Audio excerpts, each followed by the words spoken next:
Évocation spirituelle numéro 5. Commençons par allumer une bougie.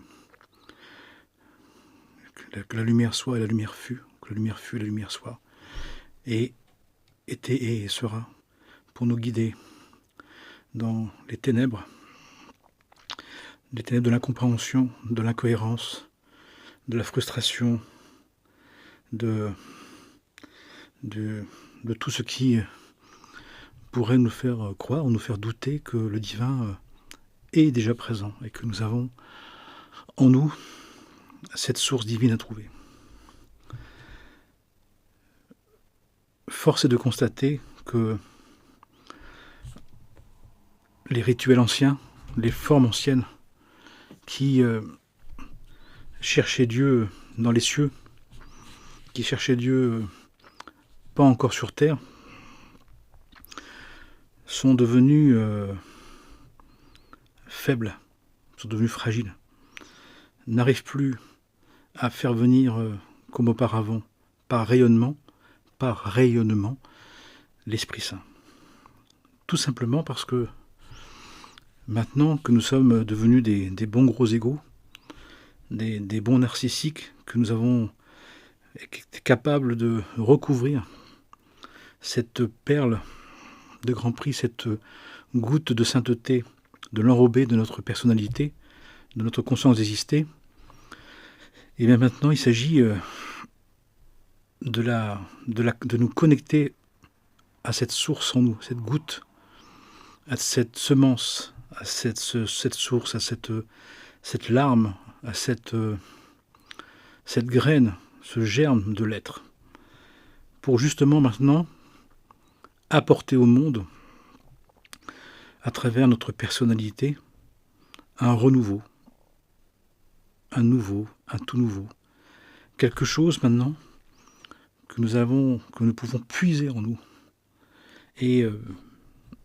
purifier, sanctifier, vérifier selon les critères divins, selon la volonté divine, pour l'offrir au monde.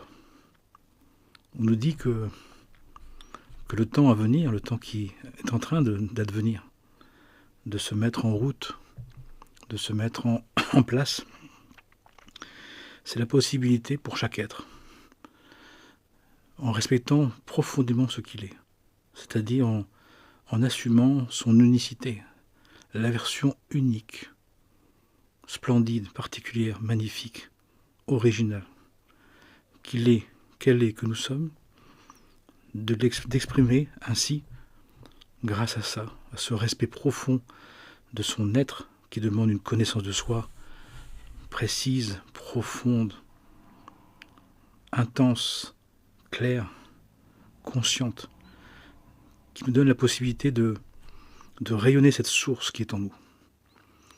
Le divin est en nous, chercher le royaume de Dieu au-dedans. Et pour l'exprimer, il y avait besoin de fabriquer une caisse de résonance, un réceptacle, une personnalité, une conscience d'exister, qui, maintenant, qu'elle est très forte, qu'elle est fabriquée, qu'elle est entière, va maintenant à se consacrer, à exprimer sa personnalité dans le cadre de sa royauté, dans le cadre des valeurs divines. Ce qui fait que nos qualités, nous avons à les intensifier, que nos défauts, nous avons à les rectifier, que nos vices, nous avons à les transformer, et que nos passions, nous avons à les métamorphoser, pour servir le divin, pour servir à notre manière le divin, dans notre vie, de faire le sacré, de faire le sacrement de la vie, le sacrement de la relation, le sacrement du vivant, à notre manière. Donc en choisissant de considérer la vie comme étant la vie divine, l'esprit de vie qui nous anime, l'esprit de vie divin, l'esprit de vie divine qui nous anime, que nous avons à vivre notre vie comme étant à la fois disciple de tout amour et serviteur de tout amour, de tout aimer et de tout aimant.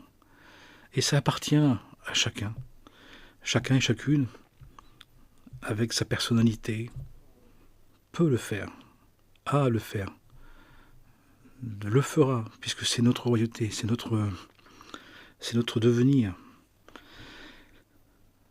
Avec une des caractéristiques,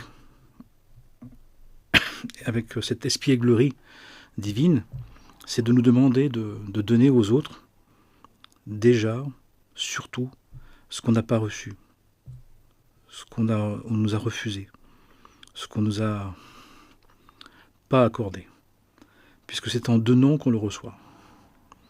Ce que l'on veut recevoir, qui pour nous est important, surtout si on ne l'a pas reçu et qu'on en a encore le désir, c'est en le donnant maintenant qu'on pourra vraiment le recevoir. Mais pas le recevoir du monde directement, mais le recevoir du divin. D'abord dans la satisfaction, dans le contentement de le donner, de se donner, d'offrir ce qu'on n'a pas eu. Si on m'a manqué de respect et que j'ai vu qu'en demandant aux autres ça ne marchait pas, c'est parce que j'ai un contentieux avec le respect. Eh bien, j'ai accordé du respect à tous ceux qui en ont besoin. Et à un moment donné, la satisfaction de réparer ce que j'ai réparé, et la satisfaction d'avoir le mérite de donner ce que je n'ai pas reçu, fait qu'à un moment donné, je vais le recevoir. Mais pas le recevoir un peu, mais le recevoir comme un cadeau divin, comme une grâce divine, comme quelque chose qui va me rassasier, qui va nous donner une complétude, une entièreté, qui va nous habiter définitivement. La grâce de Dieu. Tout ce que fait Dieu est parfait, éternel, infini, et nous offre la possibilité de le vivre après constamment. Et c'est tout l'enjeu de ces temps actuels, qui bien sûr portent dans une certaine version des choses une forme de drame, une forme de difficulté, une forme d'empêchement, une forme de catastrophe qui peut nous amener à l'abattement, bien sûr, à la tristesse, à la haine de soi, à la haine des autres. Mais il y a aussi la possibilité, au même moment, de comprendre que nous avons la possibilité dans notre génération de participer à un nouvel élan, un tout nouvel élan. Celui qui dit, maintenant que j'ai la liberté, le choix libre, je peux faire le choix libre d'aimer, de bénir, de compatir, de prendre soin. Et comme j'ai vu que je n'aurais pas ce que j'attendais, et comme j'ai vu que quand je le demandais, ça n'allait pas, c'était pas suffisant, et on me le reprochait, et j'en étais, et c'était pas possible, et même quand c'était possible, c'était incertain. Et il nous reste une solution, c'est d'apporter à l'autre, d'apporter au monde ce qui nous apparaît comme essentiel, ce qui pour nous a de la valeur, a de l'importance, d'apporter le meilleur de ce qu'on aimerait, d'apporter le plus beau, le plus vrai, le plus sincère, le plus authentique, en ayant conscience que c'est un acte d'amour véritable, et qu'il y a un acte d'amour véritable, authentique, comme Dieu fait, à l'exemple, nous sommes faits à l'image, nous avons à la ressemblance. C'est un acte libre, c'est un acte qui dépend que de nous. Mais ça veut dire aussi que il est reçu par l'autre comme il veut. Et on n'a pas de retour à attendre. On ne doit pas attendre de retour. Il n'y a pas de retour à avoir. Il n'y a pas de retour à attendre, pas de retour à espérer. C'est pas nécessaire. Est-ce que Dieu attend un retour? Non. Il espère. On peut espérer un retour, mais on l'attend pas. C'est pas normal. C'est pas attendu. L'autre ne nous doit rien. L'autre ne nous doit rien. Un acte libre, c'est un acte qui n'attend aucune récompense, aucune reconnaissance, aucune satisfaction du monde, aucune reconnaissance, aucune confirmation du monde. Par contre, on travaille pour le divin, on travaille pour notre royauté, on travaille pour le maître, le grand maître, le véritable maître, le seul et unique qui, quand on le sert, nous partage sa royauté. Quand on le sert, selon ses principes, il partage sa royauté. C'est le seul. C'est le seul roi du monde, c'est le seul roi de la vie, c'est le seul roi de l'existence.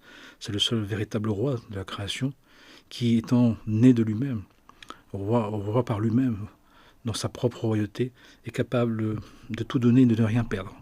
Tandis que toutes les autres formes de pseudo-royauté ou de croyances comme ça sont incapables de donner sans attendre, sans reprendre, sans reprocher, sans vouloir quelque chose. On le voit dans toutes les relations.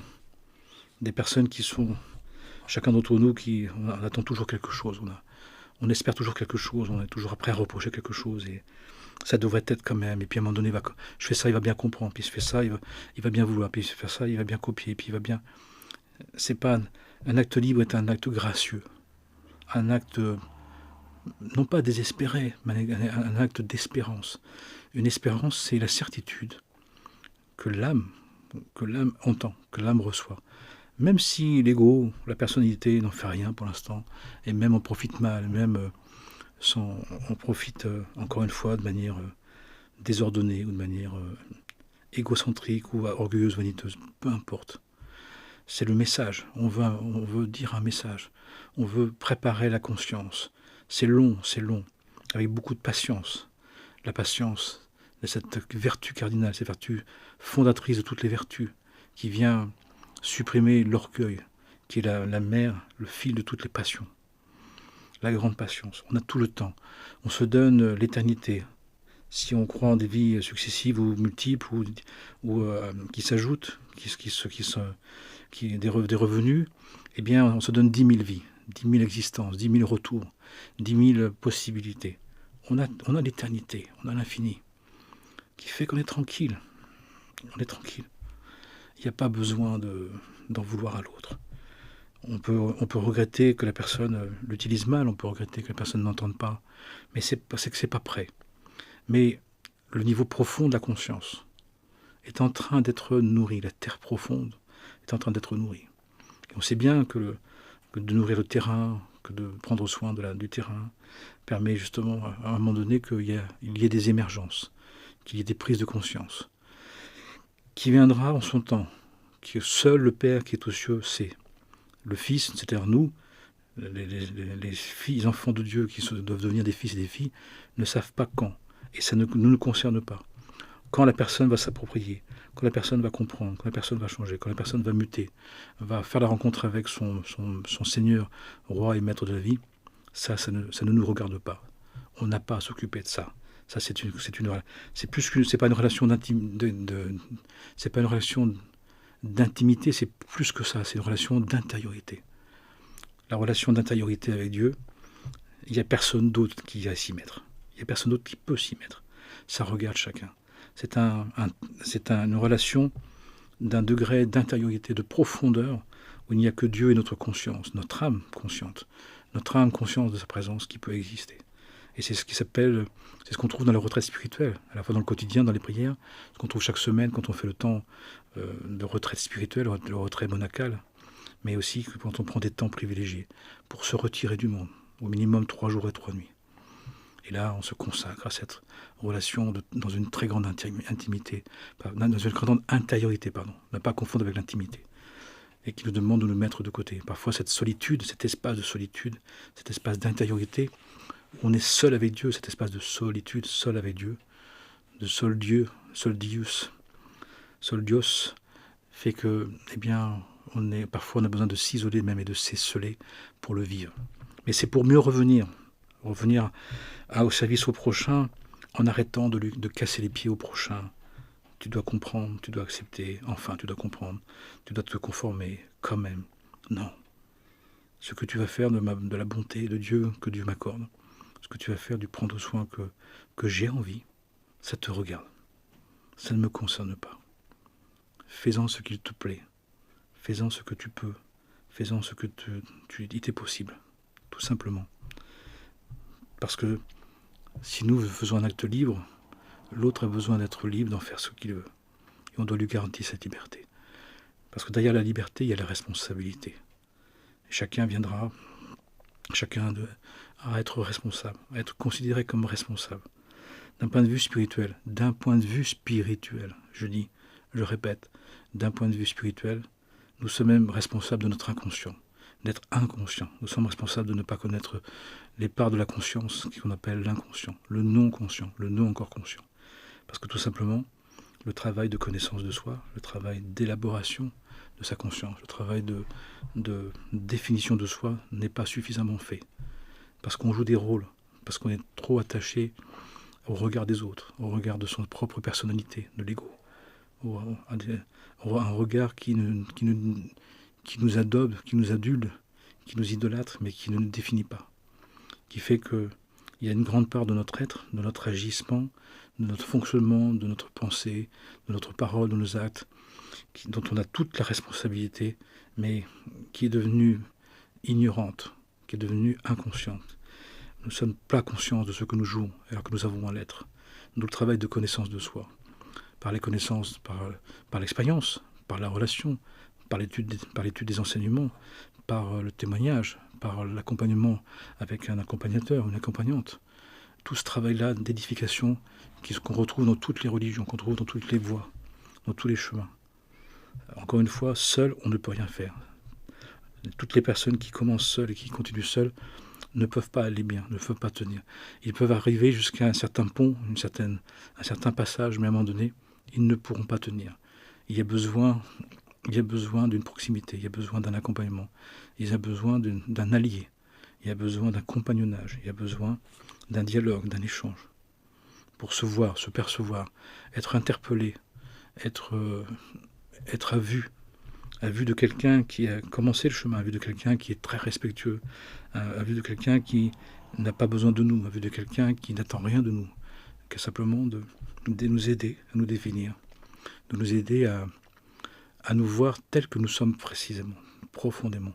Il est très étonnant, très très étonnant, de voir à quel point les personnes ne se connaissent pas, elles se méconnaissent, puis elles ne s'acceptent pas, elles ne se tolèrent pas, elles ne s'aiment pas, donc elles se corrigent mais ne s'aiment pas. Elles n'arrivent pas à se définir. Elles n'arrivent pas à dire clairement leur tempérament, leur caractère, leur destinée. Parce que il y a des écrans d'ego, des écrans de personnalité encore impurs, encore impurifiés, pas encore sanctifiés, pas encore réglés, pas encore alignés sur les principes, qui se la racontent, qui se la jouent, qui s'imaginent, qui se fait croire. Et il faut parfois des situations dramatiques, une succession de situations difficiles, dramatiques, douloureuses, pour que la personne réagisse, pour que la personne accepte un peu, ne serait-ce qu'un moment, d'accepter qui elle est. C'est impressionnant comme les personnes veulent être ce qu'elles ne sont pas, ce qu'elles ne seront jamais, ce qu'elles ne sont plus, ce qu'elles ne peuvent pas être. Comme si ce que nous étions n'avait pas été déterminé par le divin, comme si nous pouvions nous déterminer, nous définir au détriment de la volonté divine, comme si le divin avait fait une erreur, comme si le divin, c'est étonnant, quelqu'un qui croit en Dieu et qui pense que Dieu a fait une erreur, quelqu'un qui croit en Dieu et qui pense que Dieu aurait mal choisi notre vie, les circonstances de notre vie. Les circonstances de notre vie, le divin les a choisies en accord avec notre âme divine, avec la partie supérieure de notre être royal. Celui qui ne le sait pas, celui qui ne le sait plus, celui qui n'en veut pas, celui qui repousse, qui refuse, qui réfute, c'est notre âme naturelle, la partie basse de la partie du monde, la personnalité, qui fonde la personnalité, qui croit qu'elle peut s'autodéfinir, qu'elle peut s'auto-créer.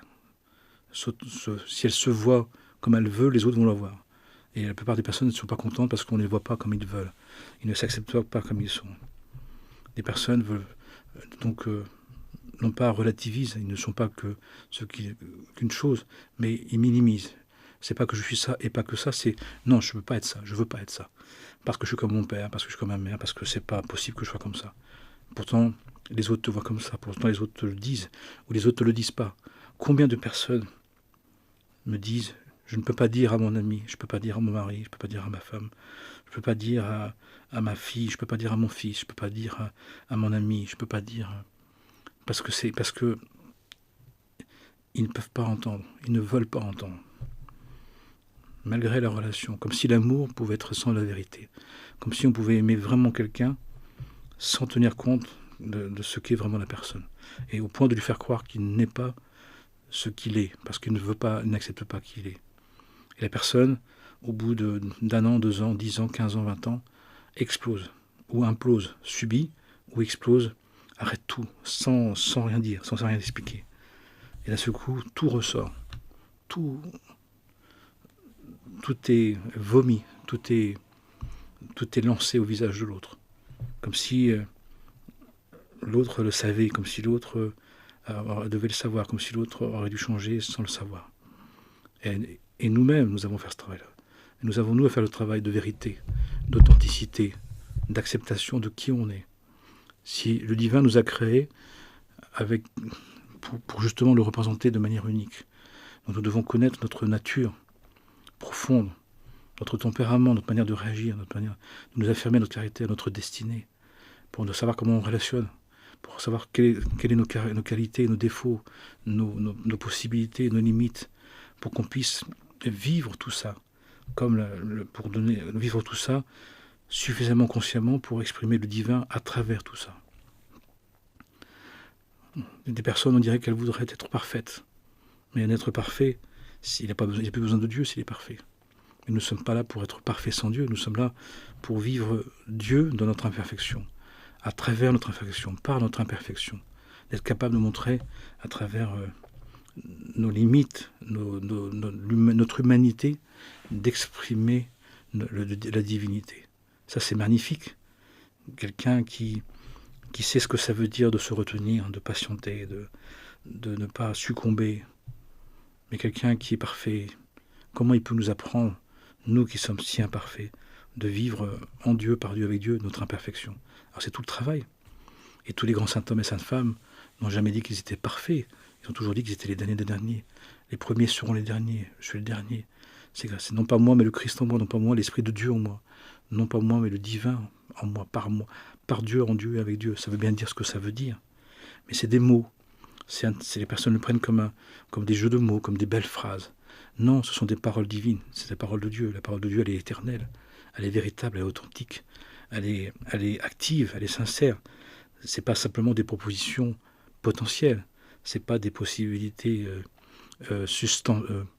supplémentaires ou superficielles ou secondaires, pas du tout.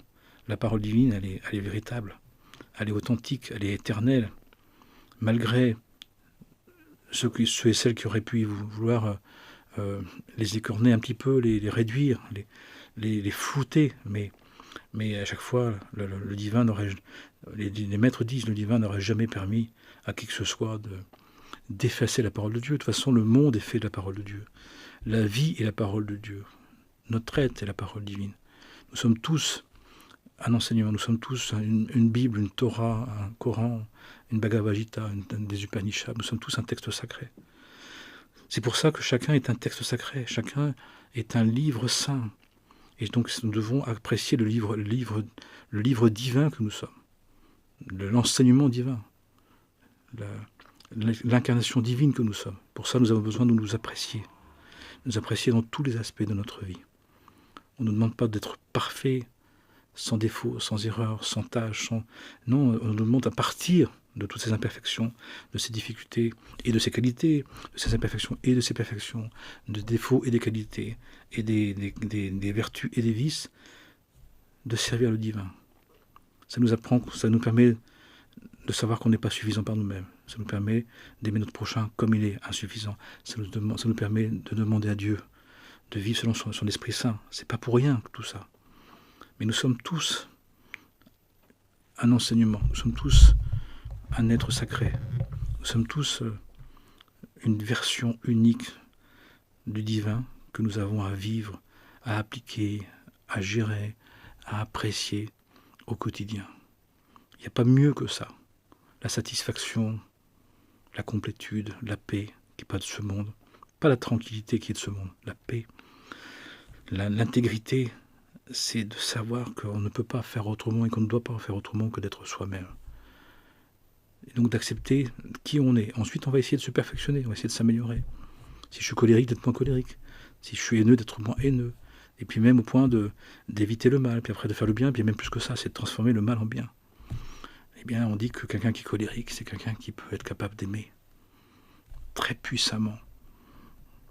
Quelqu'un qui est paresseux, c'est quelqu'un qui est capable d'être très concret.